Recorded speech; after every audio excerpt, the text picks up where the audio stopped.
Hello दोस्तों, welcome back to my channel. अगर आपने अभी तक मेरे चैनल को सब्सक्राइब नहीं किया है तो प्लीज जल्दी से मेरे चैनल को सब्सक्राइब कर दें। एपिसोड 12 की शुरुआत में यांग ने मीटिंग अरेंज करवाई होती है। ये अपने सभी इन्वेस्टर्स को पेपर्स पास करके कहता है कि ये बात कॉन्ट्रैक्ट में लिखी हुई है कि अगर इन्वेस्टर्स रिसर्च के बीच में से अपने पैसे निकाल लेंगे तो जो पैसा रिसर्च पर खर्च हो चुका है वो इन्हें वापस नहीं मिलेगा। एक इन्वेस्टर कहने लगता है कि तुम जानते भी हो कि तुम हमारे खिलाफ जाकर क्या कर रहे हो। तो यांग कहता है कि इस कंपनी का प्रेसिडेंट मैं हूँ और वैसे भी मेरे पास इन्वेस्टर्स की कमी नहीं है और मैं उन्हीं इन्वेस्टर्स के साथ अब से काम करूंगा जो मेरे और येंजी के मकसद को सपोर्ट करेंगे। यांग कहता है कि मैं आखिरी बार कहूंगा कि जो कोई भी वक्ती मुनाफे के लिए येंजी के प्लान को फॉलो नहीं करेगा मैं उसके साथ काम नहीं करूंगा और ना ही फिर से इस मसले को कंपनी में डिस्कस करने की इजाजत मैं किसी और को दूंगा। जिन इन्वेस्टर्स को मेरे फैसले पर एतराज है तो वो अपने पैसे वापस निकाल सकते हैं। मिस्टर ज़ाओ कहने लगते हैं कि तुम अपनी हैसियत भूल गए हो, जिस पर यांग कहता है कि ये मेरी कंपनी है इसलिए यहाँ पर वही होगा जो मैं चाहूंगा और अगर तुम्हें मेरे साथ काम करने में कोई मसला है तो तुम अपने पैसे निकाल सकते हो लेकिन जो नुकसान होगा वो तो तुम्हें उठाना ही पड़ेगा। ये कहकर यांग यहाँ से चला जाता है। यांग ने ऐसा इसलिए किया होता है क्योंकि यांग यही करना चाहता था और कॉइन पर यस की बजाय नो आया होता है। येंजी जब जा रहा होता है तो यांग ये कॉइन उसकी तरफ फेंक कर कहता है कि आज रात मैं और तुम डिनर पर चले। तो येंजी हंसते हुए कहता है कि मुझे तुम्हारे साथ डिनर करना पसंद नहीं है और वापस से ये कॉइन ये यांग को दे देता है। ये दोनों ही यहाँ पर बहुत खुश दिखाई दे रहे होते हैं। येनमो जब अपनी जॉब कर रही होती तो यांग इसके पास आकर कहता है कि मैं तुम्हारा शुक्रिया अदा करने आया हूँ। येनमो कहती कि तुम मेरा थैंक यू क्यों कर रहे हो। यहाँ पर येंजी भी आया होता है। यांग कहता है कि क्योंकि तुम्हारे और येंजी की वजह से मैंने इन्वेस्टर से अपनी बात मनवा ली है। ये सुनकर तो येनमो को भी बहुत खुशी होती है। यांग कहता है कि मुझे नहीं पता कि मैं तुम्हारा शुक्रिया कैसे अदा कर सकता हूँ। येनमो कहती है कि इसकी जरूरत नहीं है, मैंने ये सब कुछ येंजी के लिए किया है और फिर यांग को देखते हुए कहती है कि तुम्हारे लिए भी। येंजी यहाँ पर खड़ा होकर येनमो को देख रहा होता है तो यांग जैसे येंजी को देखता है तो उसके पास आ जाता है। येंजी यांग से कहता है कि शायद तुम येनमो की वजह से बहुत अच्छा महसूस कर रहे हो। यांग कहता है कि हाँ ऐसी ही कुछ बात है। अब ये बात जाकर येनमो लुफियन को बताती है। लुफियन इस बात पर बहुत हैरान होता है कि इस बार यांग की पर्सनैलिटी पूरी ही बदल गई है। येनमो कहती है कि अब हमें सोंगरेन और येंजी के मिलने के लिए चांसेस बनाने होंगे और तुम भी सोंगरेन को येंजी से मिलने के लिए फोर्स करते रहो क्योंकि जितना जल्दी ये दोनों एक दूसरे को जानेंगे उतनी जल्दी हम लोग घर जा सकते हैं। लुफियन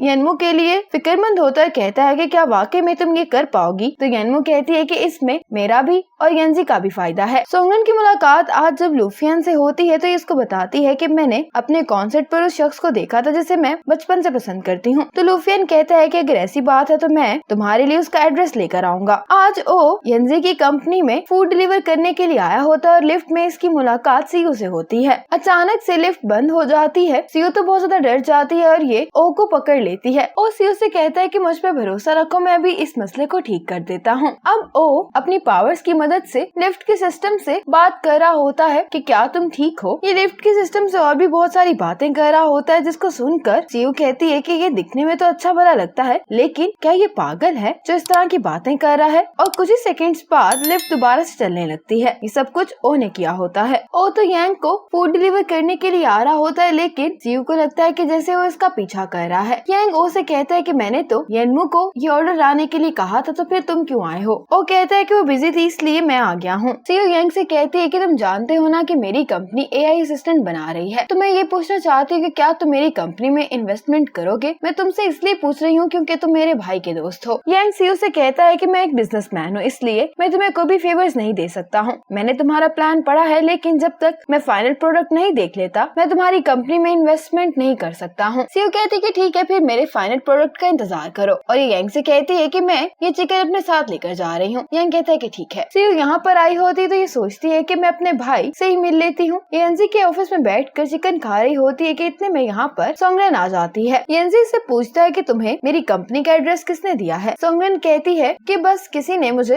एड्रेस दे दिया था इसलिए मैं तुमसे मिलने के लिए यहाँ पर आ गई हूँ। क्या मैं तुम्हें इंटरप्ट इंटरप्ट कर रही हूँ। येंजी कहते हैं कि मुझे वो लोग अच्छे नहीं लगते हैं जो बिला वजह मेरी कंपनी में आ जाते हैं मुझसे मिलने के लिए। सीयू अपने भाई को मारती है कि इसे लड़कियों से बात करने की जरा भी तमीज नहीं है और फिर ये सोंगन से कहती है कि मैं येंजी की बहन हूँ। सोंगन इसको बताती है कि येंजी ने मेरी जान बचाई थी, मुझे इसे थैंक यू कहने का मौका नहीं मिला था, तो आज मैं इसको थैंक यू कहने के लिए आ गई हूँ। येंजी से पूछती है कि क्या तुम मेरे साथ लंच पे चलोगे, तो येंजी कहता है कि मेरे पास करने के लिए बहुत काम है। सीयू येंजी के पास आकर इसे फिर से मारती है और धमका भी रही होती है कि तुम्हें सोंगन के साथ लंच पर जाना ही होगा। येंजी को अपनी बहन की बात माननी पड़ती है। जब ये दोनों लंच करने के लिए आ गए होते हैं तो सोंगन इसको बताती है कि तुम्हारा नाम मेरे एक पुराने बचपन के दोस्त से मिलता है। अब ये येंजी से कंफर्म करने के लिए पूछती है कि क्या तुमने अपने एलिमेंट्री स्कूल में यही ट्रेनिंग क्लासेस अटेंड की थी। येंजी कहता है कि मेरी मॉम वहाँ पर टीचर थी। सोंगन ये सुनकर एक्साइटेड हो जाती है, कहने लगती है कि तुम्हारी मॉम मेरी पहली टीचर थी और मैं तुम्हें कई सालों से ढूंढ रही हूँ। येनमो एक जगह पर फूड डिलीवर करने के लिए आई होती है और ये देखती है येंजी और सोंगन को साथ में लंच करते हुए। सोंगन येंजी से कहती है कि तुम जो अपने बचपन में म्यूजिक बजाया करते थे, आज मैं वो तुम्हारे लिए प्ले करूंगी। जब येंजी इसका पियानो सुन रहा होता है तो ये यहाँ पर येनमो को भी देख लेता है जो बाहर खड़ी होकर रो रही होती है। येंजी येनमो को देखकर कहता है कि पता नहीं आज मुझे बहुत ही अजीब सा फील हो रहा है। और जब सोंगन पियानो बजा लेती है तो इसने वो म्यूजिक बजाया होता है जो लूफियान ने लास्ट टाइम इसके लिए प्ले किया था और ये खुद पर हैरान हो रही होती है कि मुझे ये वाला म्यूजिक कैसे बजाना आता है। मिस्टर जाओ का मैनेजर इसके पास आकर कहता है कि चीजें हमारे प्लान के मुताबिक नहीं चल रही हैं, इसलिए मेरे पास एक और प्लान है। आज पार्किंग लॉट में मिस्टर जाओ का मैनेजर सोंगरू को मिलने के लिए बुलाता है। ये सोंगरू से कहता है कि मुझे येंजी के एक्सपेरिमेंट्स का सारा डेटा चाहिए। सोंगरू कहती है कि क्या यांग को इसके बारे में पता है, तो ये कहने लगता है कि तुम्हें इस तरह के सवाल नहीं पूछने चाहिए, तुम अगर हमारा ये काम करोगी तो हम तुम्हें बहुत सारे पैसे देंगे। आज यांग येनमो से मिलने के लिए आता है और ये इससे कहता है कि मैं तुम्हें बाहर लेकर जाना चाहता हूँ, लेकिन येनमो इसके लिए नहीं मानती और इसके पास आकर कहता है कि मेरी बहन बहुत बिजी है। यांग कहता है कि तुम उसके भाई हो। ये अपना नाम बताता है तो वो कहता है कि मैं तुम्हारे बारे में जानता हूँ क्योंकि मेरी बहन तुम्हारे बारे में बहुत बातें करती है। ये बात सुनकर यांग खुश हो रहा होता है तो वो कहता है कि इसमें इतनी खुश होने वाली कोई बात नहीं क्योंकि वो तुम्हारे बारे में कोई भी अच्छी बात नहीं करती है। यांग येनमो से कहता है कि मैं तुम्हें कुछ दिनों के लिए वेकेशन रिजॉर्ट पर बुलाने के लिए आया था। येनमो जब यांग की ये बात सुनती है तो इसके दिमाग में आइडिया आता है और ये कहती है कि अगर हम वहाँ पर अकेले जाएंगे तो बोर हो जाएंगे, क्यों ना हम किसी और को भी इनवाइट कर लें। तो यांग कहता है कि फिर हम येंजी और सोंगरेन को भी इनवाइट कर लेते हैं। येनमो कहती है कि जब तुम सारी तैयारी कर लो तो मुझे कॉल कर देना। यांग येंजी को मनाने के लिए जाता है लेकिन येंजी काम का बहाना करके यांग को यहाँ से जाने का कह देता है। अब यांग ये बात आकर येनमो को बताता है कि येंजी हमारे साथ चलने को तैयार नहीं है। येनमो कहने लगती है कि मैं तो इतनी एक्साइटेड हो गई थी कि मैं सोंगरेन से पर्सनली मिल पाऊंगी। तो वो कहता है कि क्यों ना तुम सीयू को कॉल कर लो क्योंकि येंजी अपनी बहन की हर बात मानता है। यांग सीयू को कॉल कर देता है ताकि वो येंजी को इसके लिए मना ले। इस पर ये तीनों ही बहुत खुश हो जाते हैं। फिर सीयू येंजी को इनके साथ भेजने के लिए ब्लैकमेल करने के लिए आ जाती है और कहती है कि अगर तुम जाने के लिए तैयार नहीं होगे तो मैं यहाँ पर रोज आया करूंगी, वैसे भी तुम्हारा ऑफिस काफी प्यारा है। येंजी अपनी बहन को जानता है कि वो ऐसा ही करेगी तो ये जाने के लिए तैयार हो जाता है। सीयू कहती कि मैं भी तुम्हारे साथ चलूंगी ताकि मैं ये देख सकूं कि तुम सोंगरेन के साथ कोई भी बुरा बर्ताव ना करो। येंजी से कहता है कि तुम जानती हो ना ये वेकेशन रिजॉर्ट हैंजोंग का है, अगर तुम वहाँ पर जाओगी तो वो भी जरूर आएगा। सीयू से कहती है कि मैं तुम्हारे फ्यूचर की खातिर कुछ भी करने के लिए तैयार हूँ। आज ये सब लोग वेकेशन रिजॉर्ट पर आ गए होते हैं। सोंगरेन को लगता है कि ये लोग किस्मत से इनको यहाँ पर मिल गए हैं तो येनमो कहती है कि नहीं, हम लोग यहाँ पर तुम लोगों का ही वेट कर रहे थे। येंजी कहते हैं कि यांग ने हम सबको यहाँ पर इनवाइट किया है। अब येनमो जानबूझकर येंजी के सामने सोंगरेन की बहुत सारी तारीफें करने लगती है, लेकिन येंजी को इन सब बातों से कोई फर्क नहीं पड़ रहा होता। ये लोग अंदर जाते हैं तो हैंजोंग कहता है कि येंजी और सोंगरेन एक रूम में रुकेंगे और यांग और येनमो एक रूम में।